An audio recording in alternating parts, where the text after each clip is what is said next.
जय श्री कृष्ण। आज हम बात करेंगे श्रीमद् भगवद गीता के चौथे अध्याय ज्ञान योग के बारे में, जहां भगवान श्री कृष्ण अर्जुन को गहन आध्यात्मिक ज्ञान प्रदान करते हैं। भगवान श्री कृष्ण अर्जुन को बताते हैं कि यह दिव्य ज्ञान उन्होंने पहले सूर्यदेव को दिया था और उनसे यह राजर्षियों तक पहुंचा, लेकिन समय के साथ यह ज्ञान लुप्त हो गया।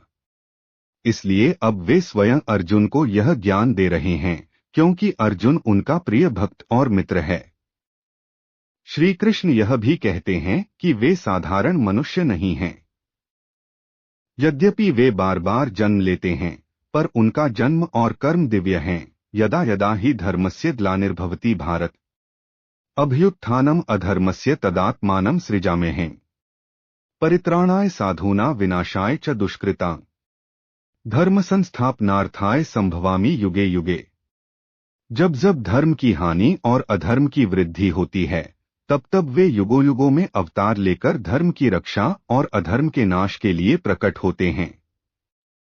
वे यह भी समझाते हैं कि जिसने जन्म और कर्म के उनके दिव्य रहस्य को जान लिया, वह मृत्यु के बाद पुनः जन्म नहीं लेता, बल्कि सीधे मोक्ष प्राप्त करता है। फिर श्री कृष्ण अर्जुन को बताते हैं कि कर्म करने का मार्ग ही सच्चा है, लेकिन वह कर्म ज्ञान से युक्त होना चाहिए। बिना ज्ञान के कर्म अधूरा है। इसलिए ज्ञानियों और गुरुओं की शरण लेना चाहिए।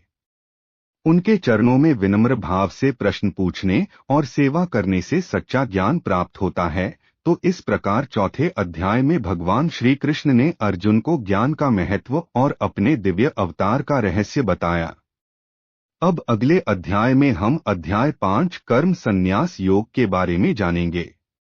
तो जुड़े रहिए हमारे चैनल आध्यात्मिक ज्ञान के साथ और पाइए गीता के हर अध्याय का दिव्य संदेश। जय श्री कृष्ण।